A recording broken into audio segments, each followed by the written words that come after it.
Okay, welcome to my second podcast, Fireside. I have the fire so that if I'm uninteresting, you can just turn off the audio and stare at the fire, and you'll probably get a lot more out of that. I wanted to talk a little bit about how everyone's in a relationship, right? Relationships make the world go around, not money. It's relationships.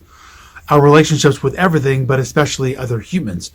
And nobody ever teaches you how to be in a relationship. Whether it's a friendship, a romantic relationship, a workplace relationship with your boss, your coworkers, there's no training for any of that. School doesn't train you to relate to people. It tells you to stop talking and focus, and not communicate to anyone. So group work is really rare in school. So what's interesting is that the world turns on relationships. No one ever teaches you how to be in one. You sort of learn as you go. Which is probably why so many people fail at relationships and why we have so few friends, because we've never been trained. And I guess relationships, maybe you just learn by doing.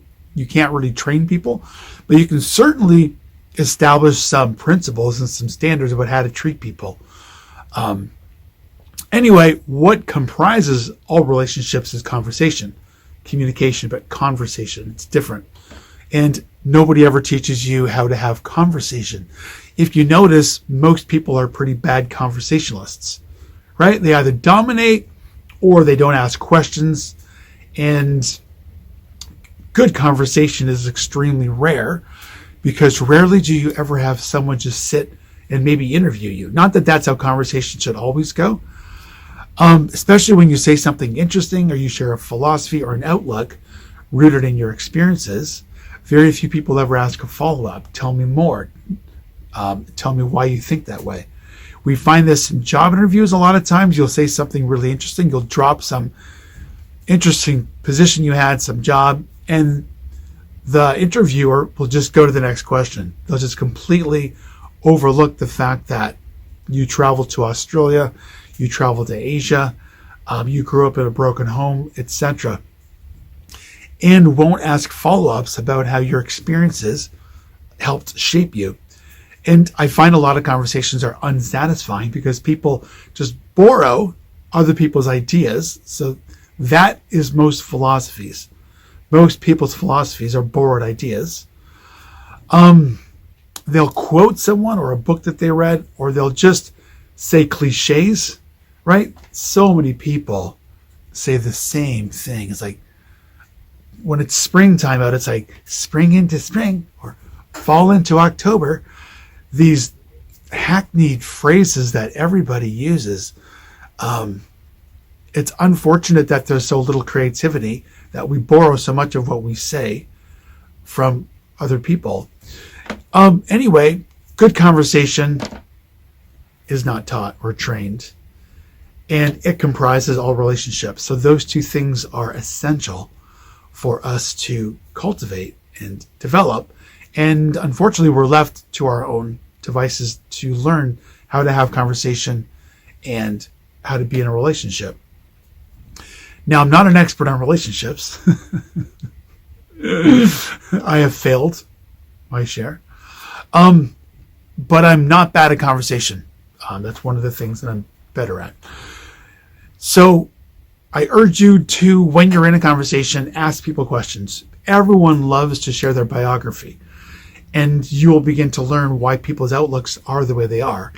And stay away from political conversation or opinion-based conversation. Not that you want to avoid reality in the real world, but when you think about political discussions, we're all going on just what we've read or heard, and we're not fully informed. So we're having a conversation.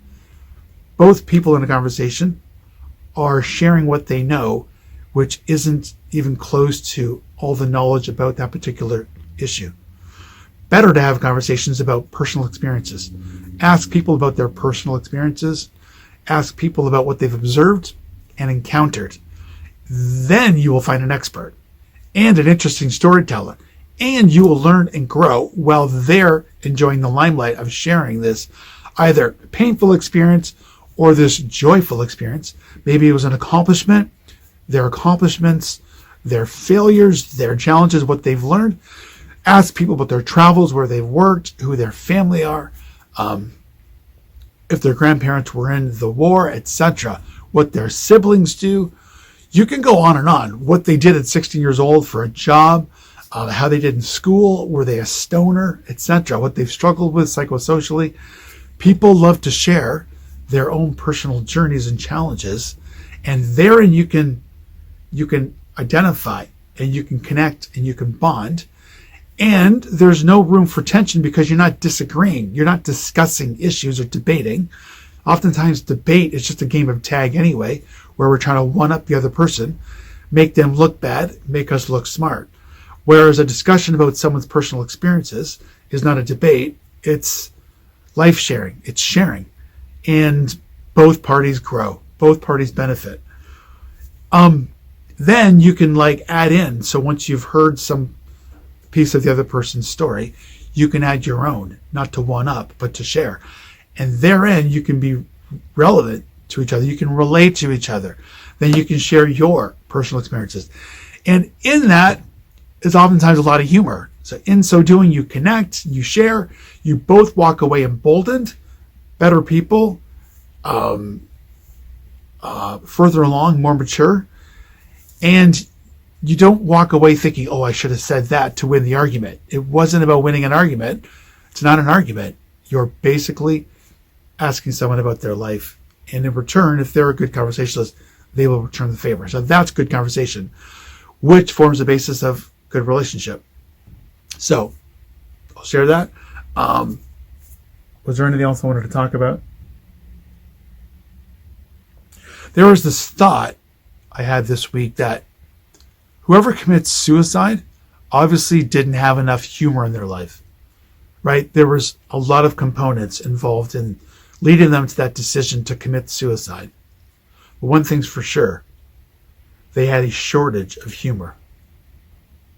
You don't laugh on the way to the decision to commit suicide. You're certainly not laughing. That's one thing we can assume.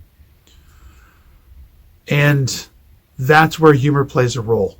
Comedy plays a role.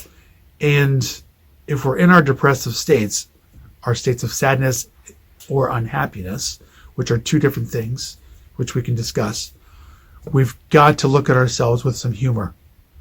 Oftentimes, I'll say to myself, you're gonna fuck this up again, but I'm making fun of myself. Or I'll say, how are you gonna screw this up? You'll probably screw this up. And in so doing, I make myself laugh. So the difference between sadness and unhappiness is sadness is an emotional state about a thing, about a loss of someone, about reflecting on the old days, not having what you once had. Sadness is an emotional reaction to someone else's suffering, hurt, pain, poverty, homelessness. Sadness is a natural, involuntary reaction to life experiences. All right? When we get hurt, when we're rejected, we're sad. If our wife or spouse cheats on us, we're sad. If our kid gets hurt or bullied, we're sad. Unhappiness is not being happy with our work, our employment, our position in life, where we live, maybe who we live with. It's a little different. Unhappiness, we're not exercising our talents, we're being abused or taken advantage of, and we're rolling over, we're being spineless because we have to maintain the job. We have to sort of sell our soul to keep the money coming, and that causes an unhappiness. Also sadness when we reflect on it, but it's a spiritual, what's the word I'm looking for? It's a spiritual, anyway, it's a otherworldly, ethereal unhappiness, general unhappiness with how things have worked out to this point. Reflecting on maybe some of our life decisions that got us where we are. A general unhappiness. And that can be more of a decision, right? Sadness is an involuntary response to things we observe and experience. Unhappiness is something we could maybe decide ourselves out of if we just accept our plot, accept our current circumstances, recognizing that we'd like to be somewhere else, in a different spot, different state of mind, a different financial spot, a different employment space, etc. But we can decide for the moment to accept it and at least be at peace with it. Anyway, if we get to the point where we're so depressed about both life circumstances and life experiences that we're beginning to contemplate suicide, that's when we need comedy. That's when you need comedy. And if you can't get it from external sources, you have to cultivate a way in which you see all these things as laughable, as humorous, or you're destined for self-murder. So you either make yourself laugh or you talk yourself into death. So anyway, that was just a thought I had this week. All right, that's going to wrap up podcast number 2, and I will see you when I see you. Cheers.